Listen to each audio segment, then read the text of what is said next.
रहस्ययुक्त श्रींकार गूढार्थमहाविभूत्या ओंकार मर्म प्रतिपादिनीभ्यां नमो नमः श्री गुरुपादुकाभ्याम्।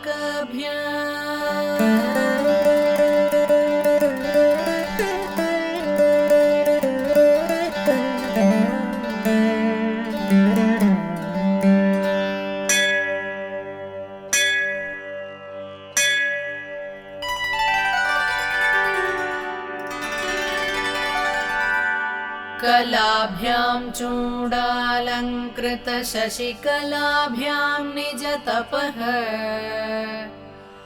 फलाभ्यां भक्तेषु प्रकटितफलाभ्यां भवतु मे शिवाभ्यामस्तो कर्तृभुवन शिवाभ्यां हृदि पुनः भवाभ्यामानन्दस्फुरदनुभवाभ्यां नतिरियम् गलन्ती शम्भो त्वच्चरितसरितः किल्बिषरजो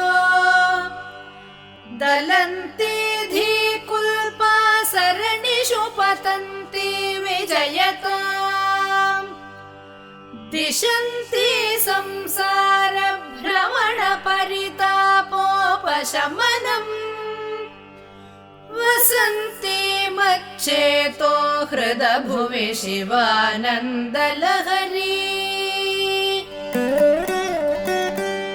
त्रयी वेद्यं हृद्यं त्रिपुरहरमाद्यं त्रिनयनम् जटाभारोदारं चलदुरगहारं मृगधरम् महादेवं देवं मयि सदय भावं पशुपतिं चिदालम्बं साम्बं शिवमतिविडम्बं हृदि भजे सहस्रं वर्तन्ते जगति विबुधा क्षुद्रफलदा न मन्ये स्वप्ने वा तदनुसरणं तत्कृतफलम् हरिब्रह्मादीनामपि निकटभाजामसुलभम् चिरं याचे शम्भो शिव तव पदाम्भोज भजनम् स्मृतौ शास्त्रे वैद्ये शकुनकविता गानफणितौ पुराणे मन्त्रे वा स्तुतिनटनहास्येष्व चतुरः कथं राज्ञां प्रीतिर्भवति मयि कोऽहं पशुपते पशुं मां सर्वज्ञ प्रथित कृपया पालय विभो घटो वा मृत्पिण्डोऽप्यणुरपि च धूमोऽग्निरचलः पटो वा तन्तुर्वा परिहरति किं घोरशमनम् वृथा कण्ठक्षोभं वहसि तरसा तर्कवचसा पदाम्भोजं शम्भोर्भज परमसौख्यं व्रजसुधीः मनस्ते पादाब्जे निवसतु वचस्तोत्रफणितौ करौ चाभ्यर्चायां श्रुतिरपि कथाकर्णनविधौ तव ध्याने बुद्धिर्नयनयुगलं मूर्तिविभवे परग्रन्थान् कैर्वा परमशिव जाने परमतः यथा बुद्धिः शुक्तौ रजतमिति काचास्मणिमणिः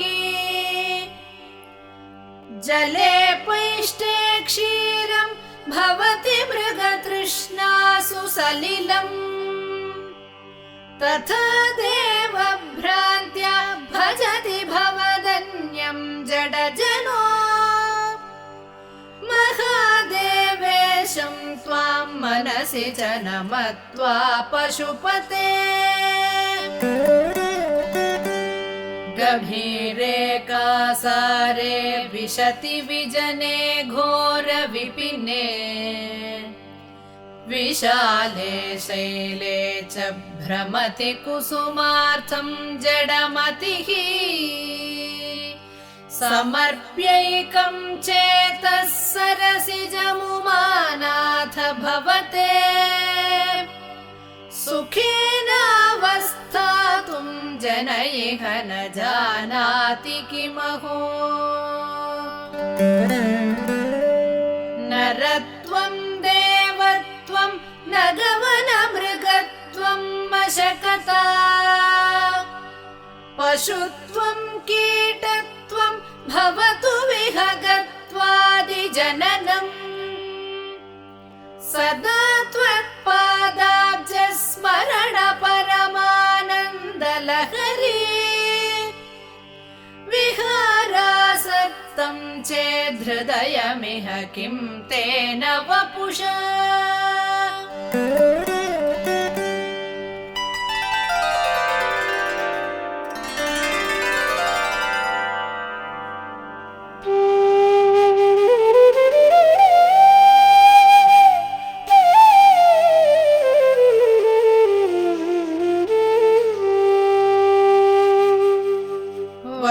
वटुर्वागेहि वायतिरपि जटी वा तदितरो नरो वायः कश्चिद्भवतु भव किं तेन भवति यदीयं हृत्पद्मं यदि भवदधीनं पशुपते तदीयस्त्वं शम्भो भवसि भवभारं च वहसि गुहायां गेहे वा बहिरपि वने वा द्रिशिखरे जले वा वह्नौ वा वसतु वसतेः किं वद फलम् सदा यस्यैवान्तःकरणमपि शम्भो तव पदे स्थितं चेद्योगोऽसौ स च परमयोगी स च सुखी असारे संसारे निज भजन दूरे जडधिया भ्रमन्तं मामन्धं परमकृपया पातुमुचितम् मदन्यः को दीनस्तव कृपणरक्षाति निपुणः त्वदन्यः को वा मेऽत्र जगति शरण्यः पशुपते प्रभुस्त्वं दीनानां खलु परमबन्धुः पशुपते प्रमुख्योऽहं तेषामपि किमुत बन्धुत्वमनयोः त्वयैव क्षन्तव्या शिव मदपराधाश्च सकलाः प्रयत्नात् कर्तव्यं मदवनमियं बन्धुसरणिः उपेक्षा नो चेत् किन्न हरसि भवध्यानविमुखा दुरासा भूयिष्ठां विधिलिपिमशक्तो यदि भवान् शिरस्तत्त्वयि धात्रं न खलु सुवृत्तं पशुपते कथं वा निर्यत्रं करनखमुखेनैव लुलितम् विरिञ्चिर्दीर्घायुर्भवतु भवता तत्परशिरः चतुष्कं संरक्ष्यं स खलु भुवि दैन्यं लिखितवान् विचारः को वा मां विशद कृपया पाति शिवते कटाक्षं व्यापार स्वयमपि च दीनावनपरः फलाद्वा पुण्यानां मयि करुणया वा त्वयि विभो प्रसन्नेऽपि स्वामिन् भवदमलपादाब्जयुगळम् कथं पश्येयं मां स्थगयति नमः सम्भ्रमजुषा निलिम्पानां श्रेणिर्निज कनकमाणिक्यमकुटैः त्वमेको लोकानां परमफलदो दिव्यपदवी वहन्तस्त्वन्मूलं पुनरपि भजन्ते हरिमुखाः कियद्वा दाक्षिण्यं तव शिवमदाशा च कियती कदा वा मद्रक्षां वहसि करुणापूरितदृशा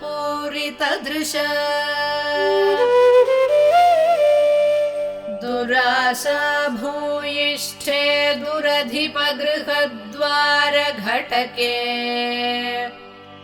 दुरन्ते संसारे दुरितनिलये दुःखजनके मदायासं किं न व्यपनयसि कस्योपकृतये वदेयं प्रीतिश्चेत् तव शिव कृतार्था खलु वयम् सदा मोहाटव्यां चरति युवतीनां कुचगिरौ नटत्याशा शाखा स्वटति झटिति स्वैरमभितः कपालिन् भिक्षो मे हृदय कपिमत्यन्तचपलम् दृढं भक्त्या बद्ध्वा शिव भवदधीनं कुरु विभो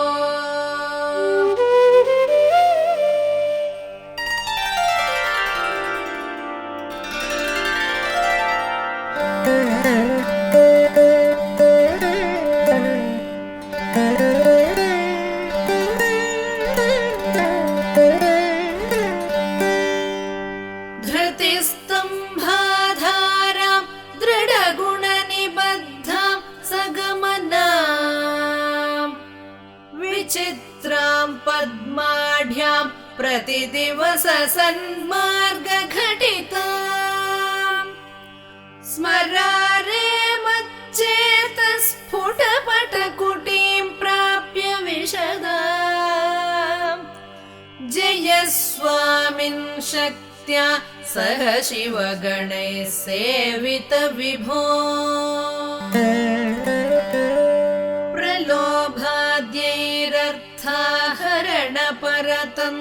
प्रलोभाद्यैरर्थाहरणपरतन्त्रोधनिगृहे प्रवेशोद्युक्तः सन् भ्रमति बहुधा तस्करपते इमं चेतश्चोरं कथमिह सहे शङ्कर विभो तवाधीनं कृत्वा मयि निरपराधे कुरु कृपाम्।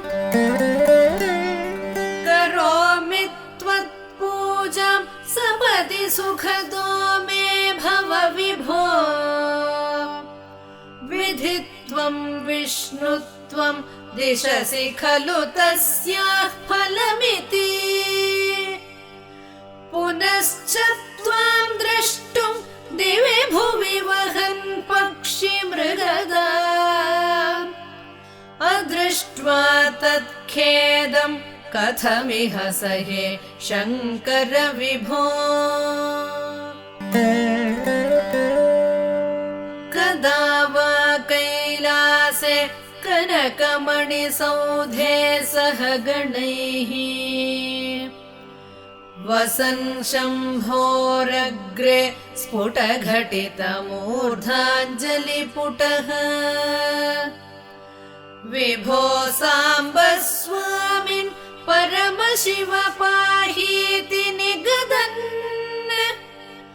विधातॄणां कल्पान् क्षणमिव विनेष्यामि सुखतः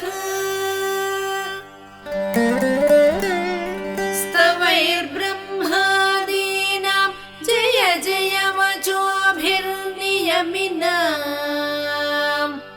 गणानां केलिभिर्मदकलमहोक्षस्य ककुदी स्थितं नीलग्रीवं त्रिनयनमुमाश्लिष्टवपुषम् कदा त्वां पश्येयं करधृतमृगं खण्डपरशुम् कदा वा त्वां दृष्ट्वा गिरिश तव भव्याङ्घ्रियुगळम् गृहीत्वा हस्ताभ्यां शिरसि नयने वक्षसि वहन् समाश्लिष्याघ्राय स्फुटजलजगन्धान् परिमलान् अलभ्यां ब्रह्माद्यै मुदमनुभविष्यामि हृदये करस्थे हेमाद्रौ गिरिशनिकटस्थे धनपतौ गृहस्थे स्वर्भुजामर सुरभिचिन्तामणिगणे शिरस्थे शीतांशौ चरणयुगलस्थेऽखिलशुभे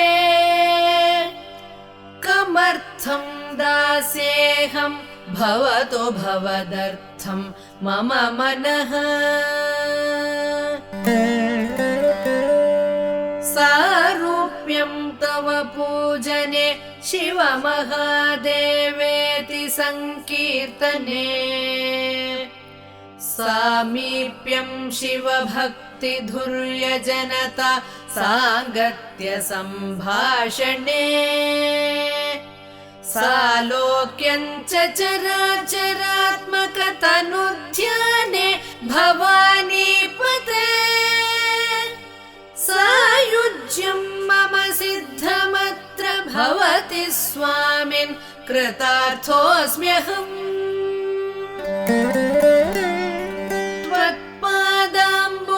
त्वत्पादाम्बुजमर्चयामि परमं त्वां चिन्तयाम्यन्वहम् त्वामीशं शरणं व्रजामि वचसा त्वामेव याचे विभो वीक्षां मे दिश चाक्षुषीं सकरुणां दिव्यैश्चिरं प्रार्थिताम् शम्भो लोकगुरो मदीय मनसः सौख्योपदेशं कुरु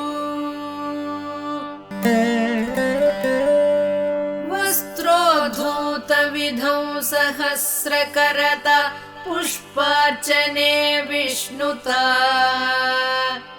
गन्धे गन्धवहात्मतान्नपचने बर्हिर्मुखाध्यक्षता पात्रे काञ्चन गर्भतास्ति मयि चेत् बालेन्दुचूडामणे शुश्रूषां करवाणि ते पशुपते स्वामिन् त्रिलोकी गुरु।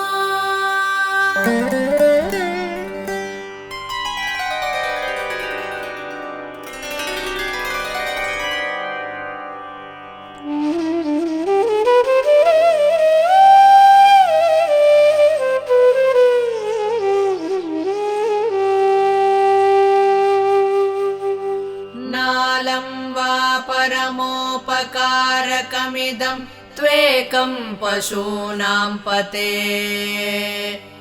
पश्यन् कुक्षिगतान् चराचरगणान् बाह्यस्थितान् रक्षितुम्। सर्वामर्त्यपलायनौषधमतिज्वालाकरं भीकरम्। निक्षिप्तं गरलं गलेन गलितं नोद्गीर्णमेव त्वया। ज्वालोग्रः सकलामरातिभयदक्ष्वेलः कथं वा त्वया। दृष्टः किञ्च करे धृतः करतले किं पक्वजम्बूफलम्। जिह्वायां निहितश्च सिद्धघुटिका वा कण्ठदेशे भृतः। किं ते नीलमणिर्विभूषणमयं शम्भो महात्मन् वद। नालं वा सकृदेव देव भवतः सेवानतिर्वानुतिः। पूजा वा स्मरणं कथाश्रवणमप्यालोकनं मादृशाम्। स्वामिन्न स्थिरदेवतानुसरणायासेन किं लभ्यते। का वा मुक्तिरितः कुतो भवति चेत् किं प्रार्थनीयं तदा। किं ब्रूमस्तव साहसं पशुपते कस्यास्ति शम्भो भवद्। धैर्यं चेदृशमात्मनः स्थितिरियं चान्यैः कथं लभ्यते। भ्रश्यद्देवगणं त्रसन्मुनिगणं नश्यत्प्रपञ्चं लयम्। पश्यन्निर्भय एक एव विहरत्यानन्दसान्द्रो भवान्। योगक्षेमधुरन्धरस्य सकलश्रेयः प्रदोद्योगिनो। दृष्टादृष्टमतोपदेशकृतिनो बाह्यान्तरव्यापिनः। सर्वज्ञस्य दयाकरस्य भवतः किं वेदितव्यं मया। शम्भो त्वं परमान्तरङ्ग इति मे चित्ते स्मराम्यन्वहम्। भक्तो भक्तिगुणावृते मुदमृत पूर्णे प्रसन्ने मनः। कुम्भे साम्बतवाङ्घ्रिपल्लवयुगं संस्थाप्य संवित्फलम्। सत्वं मन्त्रमुदीरयन् निज शरीरागारशुद्धिं वहन्। पुण्याहं प्रकटीकरोमि रुचिरं कल्याणमापादयन्।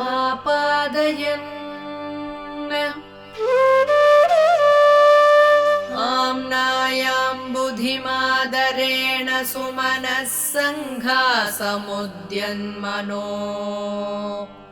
मन्थानं दृढभक्तिरज्जुसहितं कृत्वा मथित्वा ततः। सोमं कल्पतरुं सुपर्वसुरभिं चिन्तामणिं धीमताम्। नित्यानन्दसुधां निरन्तररमा सौभाग्यमातन्वते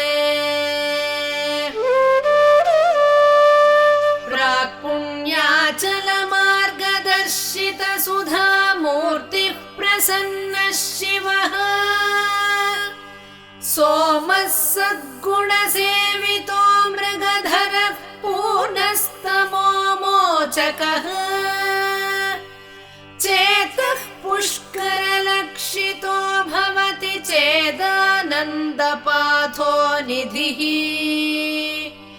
प्रागल्भ्येन विजृम्भते सुमनसां वृत्तिस्तदा जायते धर्मो मे चतुरङ्घ्रिकः सुचरितः पापं विनाशं गतम् कामक्रोधमदादयो विगलिताः कालाः सुखाविष्कृताः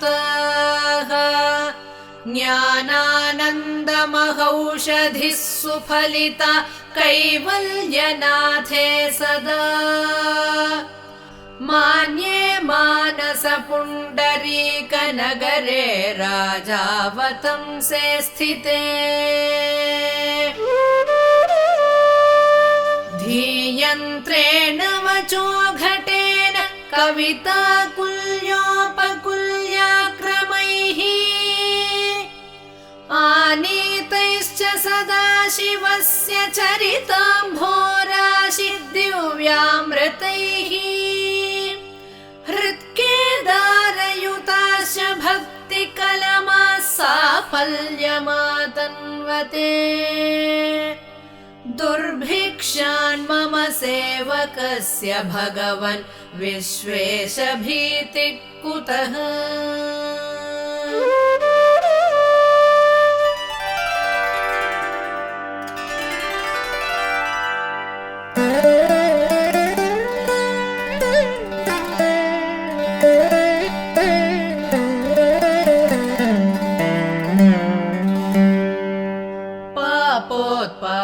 विमोचनाय रुचिरैश्वर्याय मृत्युञ्जय स्तोत्रध्याननति प्रदक्षिण सपर्यालोकनाकर्णने जिह्वाचित्तशिरोङ्घ्रिहस्तनयन श्रोत्रैरहं प्रार्थितो मामाज्ञापय तन्निरूपय मुहुर्मामेव चः गाम्भीर्यं परिखापदं घनधृतिः प्राकारमुद्यद्गुणः तोमश्चाप्तबलं घनेन्द्रियचयो द्वाराणि देहे स्थितः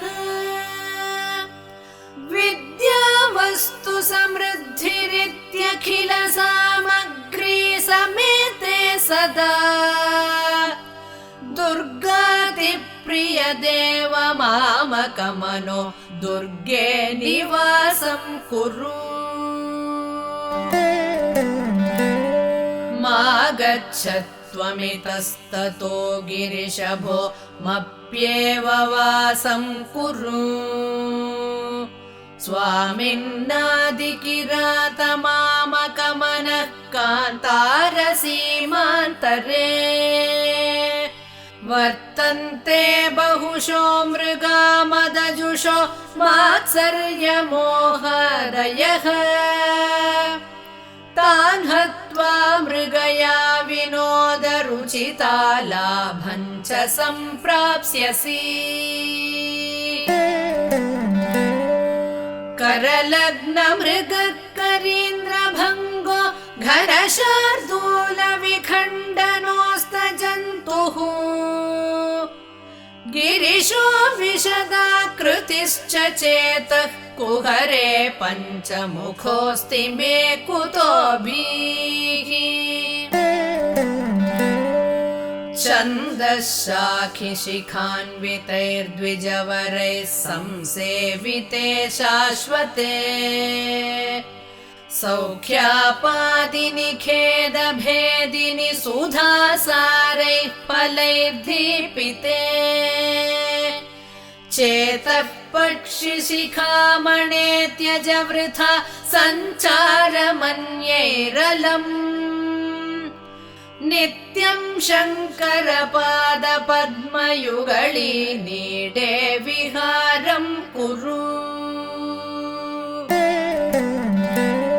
आकीर्णे नखराजिकान्तिविभवैरुद्यत्सुधा वैभवैः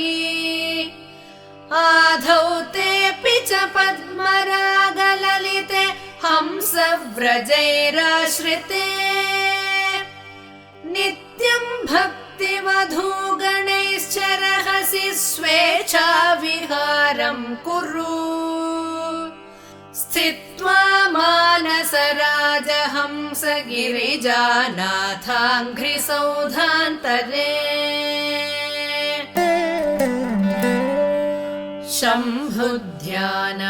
शम्भुध्यानवसन्तसङ्गिनि हृदारामेघजीर्णच्छदाः स्रस्ता भक्तिलताच्छटा विलसिता पुण्यप्रवालश्रिताः दीप्यन्ते गुणकोरकाजपवच पुष्पाणि सद्वासना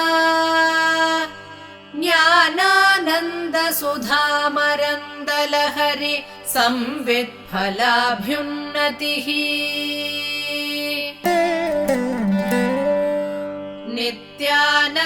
नित्यानन्दरसालयं सुरमुनिस्वान्ताम्बुजाताश्रयम् स्वच्छं सद्विजसेवितं कलुषहृत् सद्वासनाविष्कृतम् शम्भुध्यानसरोवरं व्रजमनो हंसावतं सस्थिरम्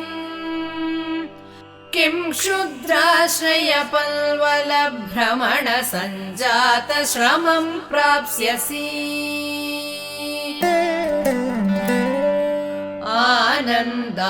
आनन्दामृतपूरितां हरपदाम्भोजालवालोद्यता स्थैर्योपघ्नमुपेत्य भक्तिलतिका शाखोपशाखान्विता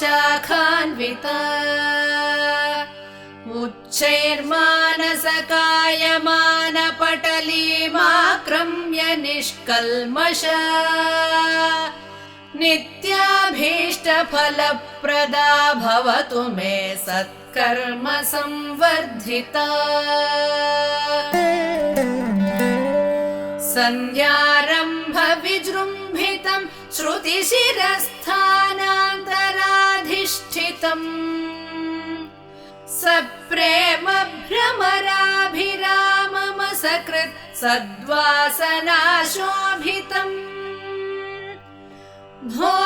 भोगीन्द्राभरणं समस्तसुमनः पूज्यं गुणाविष्कृतम् सेवे श्रीगिरिमल्लिकार्जुन महालिङ्गं शिवालिङ्गितम्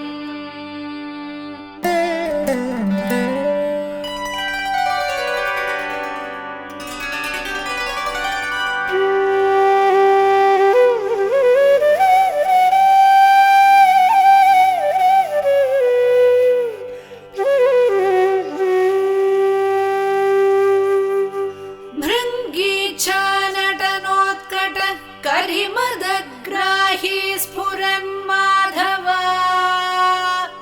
ह्लादो नादयुतो महासितवपुः पञ्चेषुणा चादृतः सत्पक्षः सुमनो वनेषु स पुनः साक्षान्मदीये मनो राजीवे भ्रमराधिपो विहरतां श्रीशैलवासी विभुः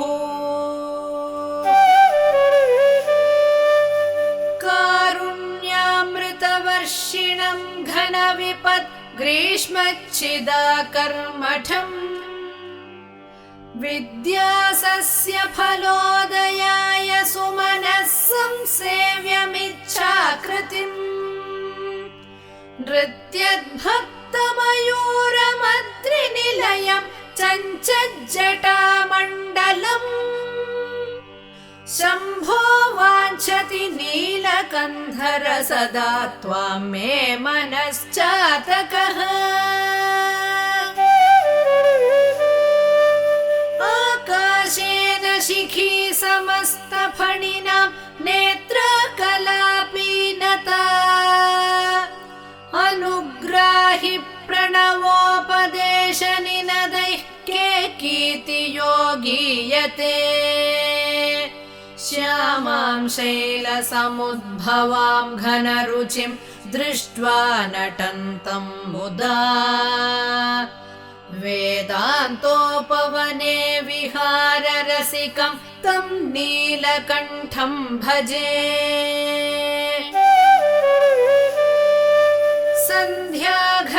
सन्ध्याघर्मदिनात्ययो हरिकराघात प्रभूतानकध्वानो वारिदगर्जितं दिविशदां दृष्टिच्छटा चञ्चला भक्तानां परितोषबाष्पविदतिर्वृष्टिर्मयूरी शिवा यस्मिन्नुज्ज्वलताण्डवं विजयते तं नीलकण्ठं भजे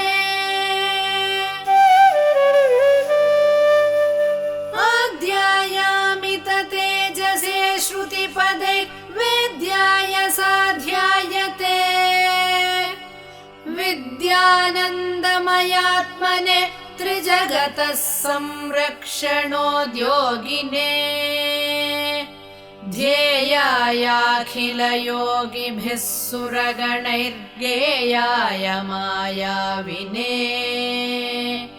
सम्यक्ताण्डव सम्भ्रमाय जटिने सेयं नतिशम्भवे नित्याय त्रिगुणात्मने पुरजिते कात्यायनी श्रेयसे सत्यायादिकुटुम्बिने मुनिमनः प्रत्यक्षचिन्मूर्तये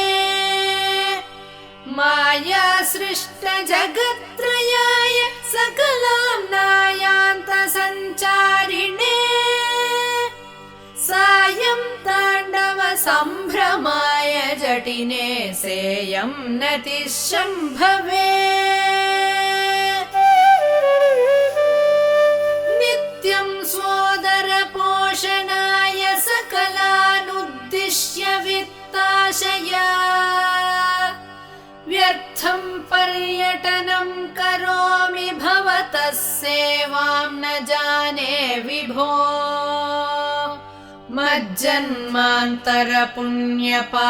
मज्जन्मान्तरपुण्यपाकबलतस्त्वं सर्वसर्वान्तरः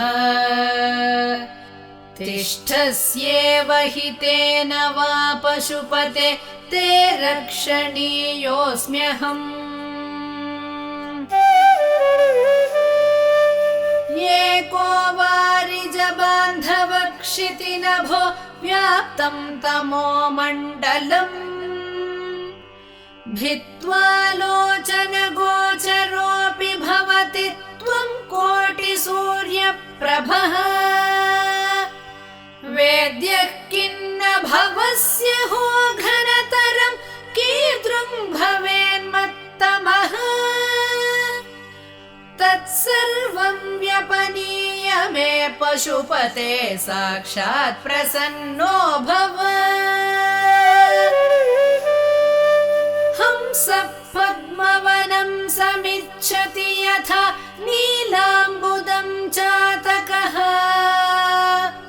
कोकः कोकनदप्रियं प्रतिदिनं चन्द्रं चकोरस्तथा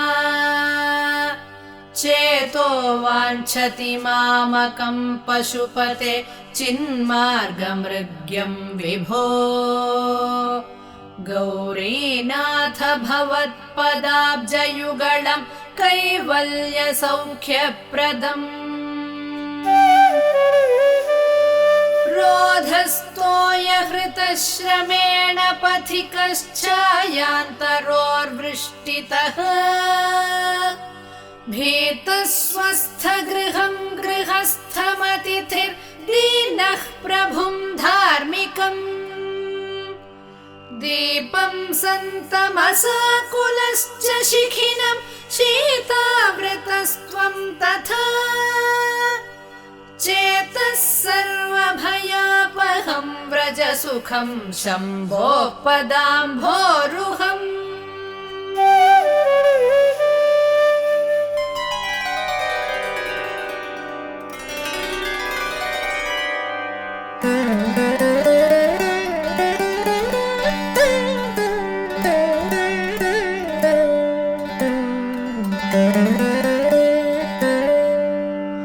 अङ्कोलं निजबीजसन्ततिरयस्कान्तोपलं सूचिका साध्वीनैजविभुं लताक्षितिरुहं सिन्धुः सरिद्वल्लभम् प्राप्नोतीह यथा तथा पशुपतेः पादारविन्दद्वयम् चेतो वृत्तिरुपेत्यतिष्ठति सदा सा भक्तिरित्युच्यते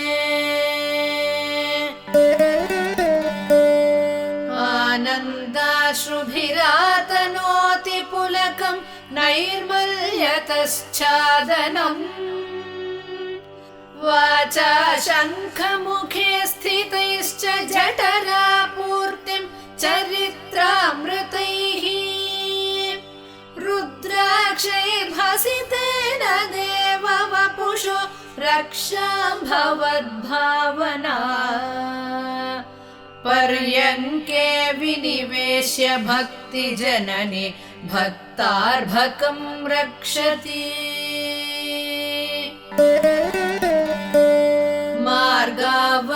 मार्गावर्तितपादुका पशुपतेरङ्गस्य कूर्चायते गण्डूशाम्बुनिषेचनं पुररिपुर्दिव्याभिषेकायते किञ्चिद्भक्षितमांसशेषकबलं नव्योपहारायते भक्तिः किं न करोत्यहो वनचरो भक्तावतंसायते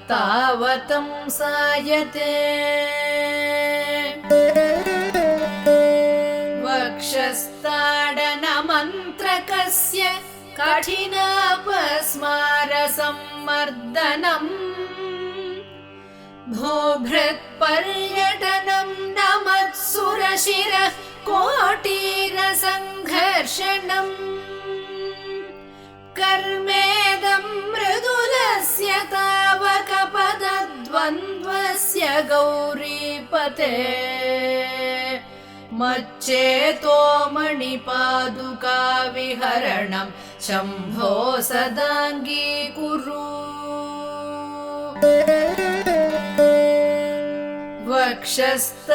वक्षस्ताडनशङ्कया विचलितो वैवस्वतो निर्जराः कोटीरोज्ज्वलरत्नदीपकलिका नीराजनं कुर्वते दृष्ट्वा मुक्तिवधूस्तनोति निभृताश्लेषं भवानीपते यच्चेतस्तव पादपद्मभजनं तस्येह किं दुर्लभम् क्रीडार्थं सृजसि प्रपञ्चमखिलं क्रीडामृगास्ते जनाः यत्कर्माचरितं मया च भवतः प्रीत्यै भवत्येव तत् शम्भो स्वस्य कुतूहलस्य करणं मच्चेष्टितं निश्चितम् तस्मान्मामकरक्षणं पशुपते कर्तव्यमेव त्वया बहुविध परितोष बाष्पपूर स्फुटपुलकाङ्कितचारुभोगभूमिम् चिरपदफलकाङ्क्षि सेव्यमानां परमसदाशिवभावनां प्रपद्ये। अमितमुदमृतं मुहुर्दुहन्तीं विमलभवत्पदघोषमावसन्तीं सदय पशुपते सुपुण्यपाकां मम परिपालय भक्तिधेनुमेकाम्।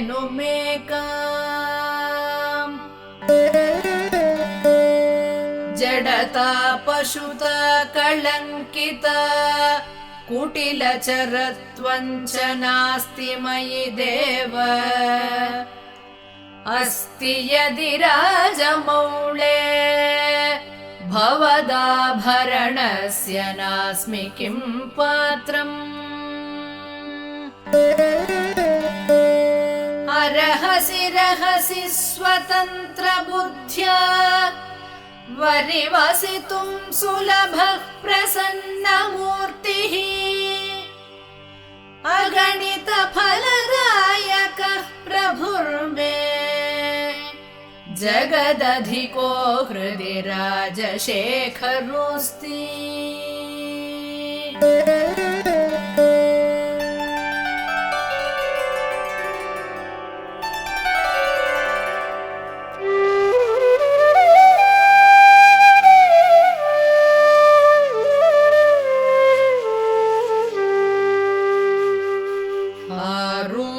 भक्तिगुणकुञ्चितभावचापयुक्तैः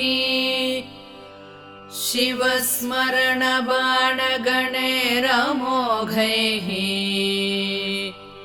निर्जित्य किल्बिषरिपुन् विजयी सुधीन्द्रः सानन्दमावहति सुस्थिरराजलक्ष्मीम्। ध्यानाञ्जनेन समवेक्ष्य तमः प्रदेशम् भित्त्वा महाबलिभिरीश्वरनाममन्त्रैः दिव्याश्रितं भुजगभूषणमुद्वहन्ति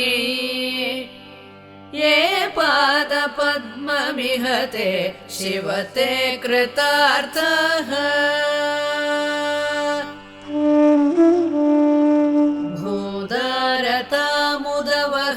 भूदारतामुदवहद्यदपेक्षया श्रीभूदार एव किमतः सुमते लभस्व। केदारमाकलितमुक्तिमहौषधीनां पादारविन्दभजनं परमेश्वरस्य।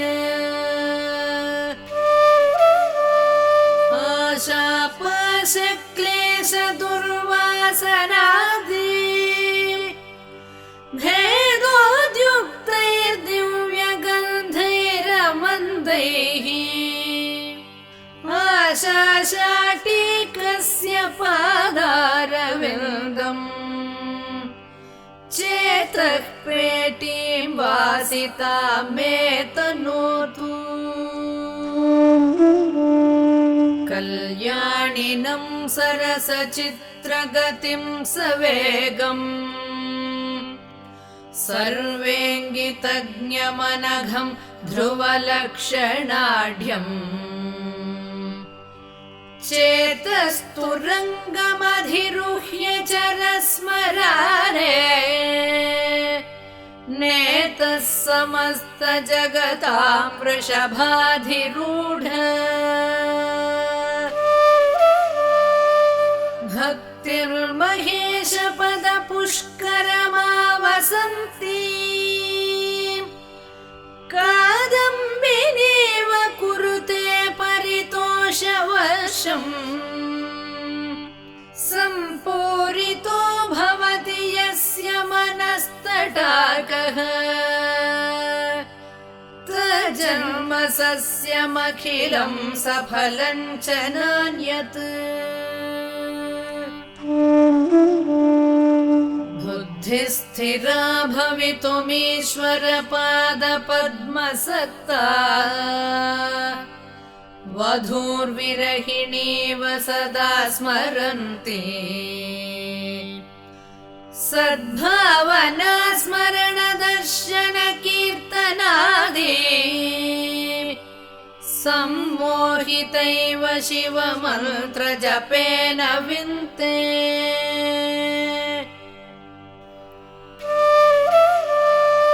सदुपचार विधिष्वनुबोधिता सविनयं सुहृदं समुपाश्रिता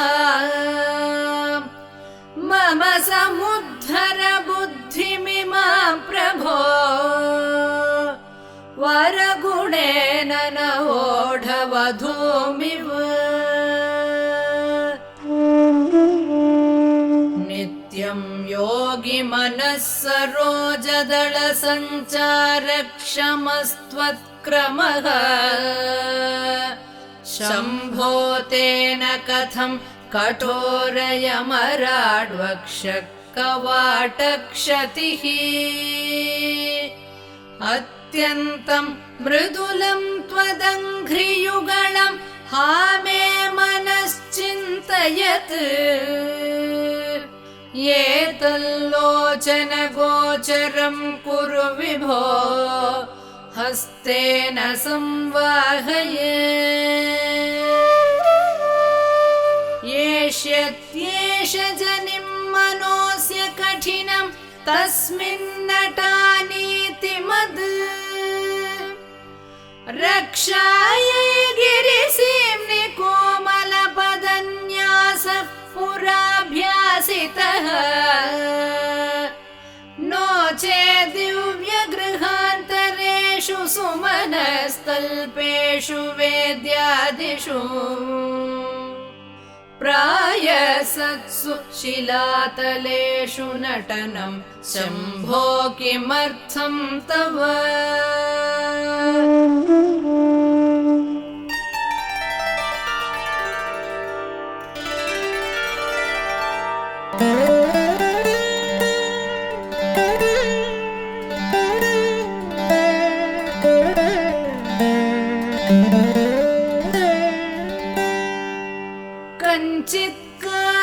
कञ्चित्कालमुमामहेश भवतः पादारविन्दार्चनैः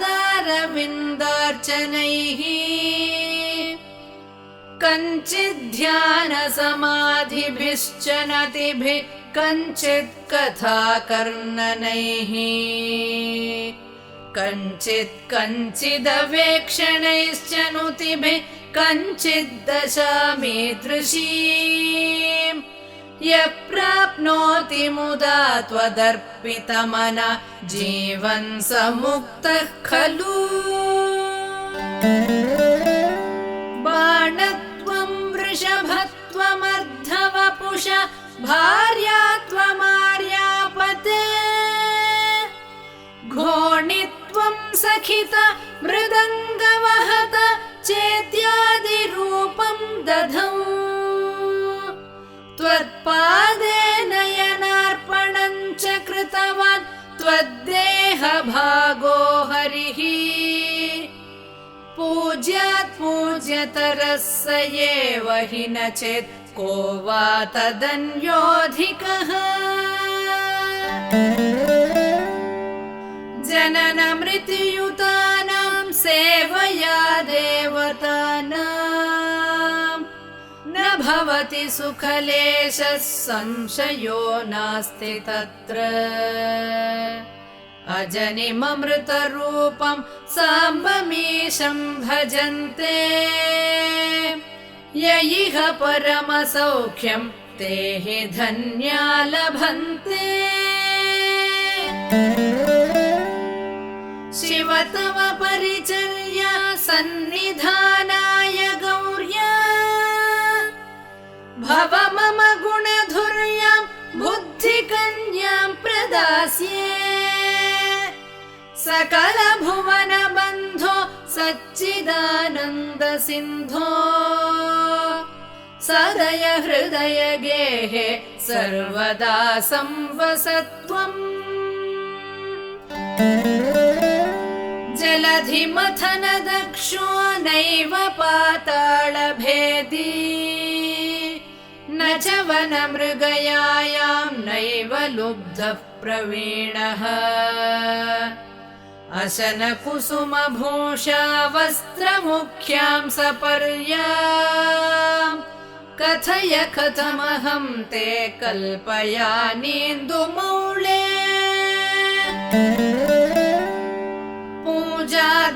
पूजाद्रव्यसमृद्धयो विरचिताः पूजां कथं कुर्महे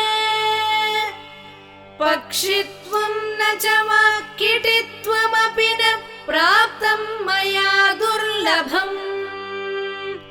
जाने मस्तकमङ्घ्रिपल्लवमुमा जाने न तेऽहं विभो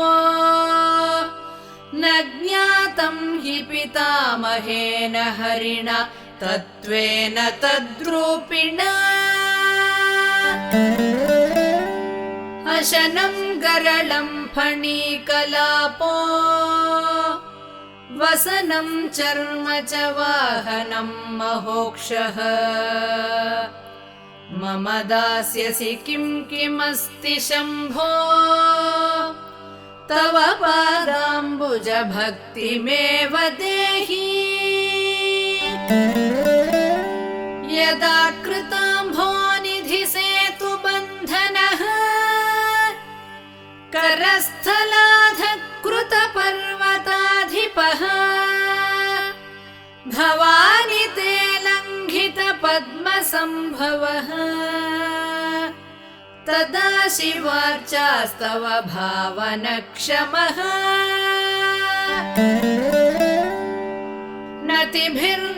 नतिभिर्नुतिभिस्त्वमीश पूजा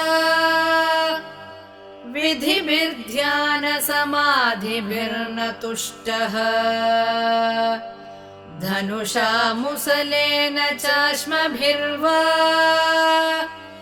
वदते प्रीतिकरं तथा करोमि वचसा चरितं वदामि शम्भोः अहमुद्योगविधासु ते प्रसक्तः मनसा कृतिमीश्वरस्य सेवे शिरसा चैव सदा शिवं नमामि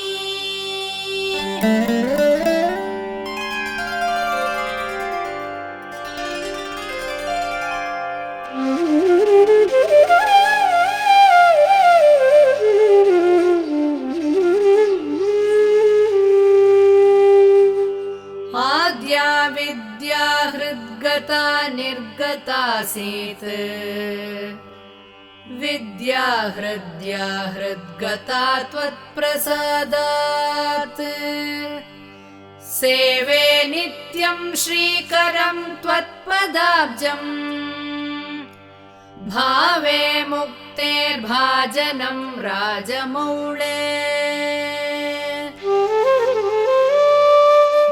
दूरीकृतानि दुरितानि दुरक्षराणि दौर्भाग्य दुःख दुरहङ्कृति दुर्वचांसि सारं त्वदीय चरितं नितरां पिबन्तम् गौरीश मामिह समुद्धर सत्कटाक्षैः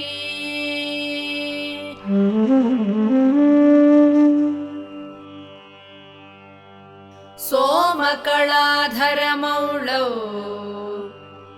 कोमलघनकन्धरे महामहसि स्वामिनि गिरिजानाथे मामकहृदयं निरन्तरं रमताम् सारसनाते नयने तावेव करौ स एव कृतकृत्यः यायेयं यो भर्गं वदति क्षेते सदार्चत स्मरति अतिमृदुलौ मम चरणावति कठिनं ते मनो भवानीश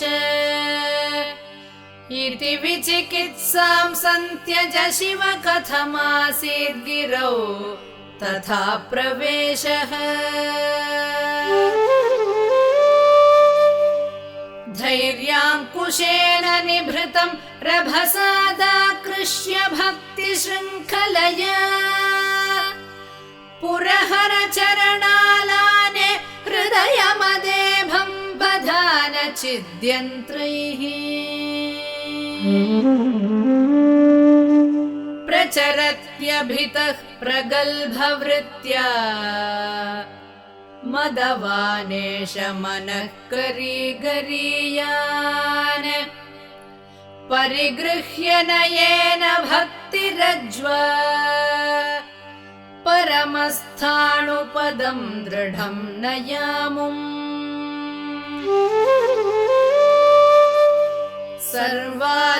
सर्वालङ्कारयुक्तां सरलपदयुतां साधुवृत्तां सुवर्णा सद्भिः संस्तूयमानां सरसगुणयुतां लक्षितां लक्षणाढ्याम् उद्यद्भूषा विशेषामुपगत विनयां द्योतमानार्थरेखा कल्याणीं देवगौरी प्रिय मम कविता कन्यकां त्वं गृहाण इदं ते युक्तं वा परमशिवकारुण्यजलधे गतौ तिर्यग्रूपं तव पदशिरोदर्शनधिया हरिब्रह्माणौ तौ दिवि भुवि चरन्तौ श्रमयुतौ कथं शम्भो स्वामिन् कथय मम वेद्योऽसि पुरतः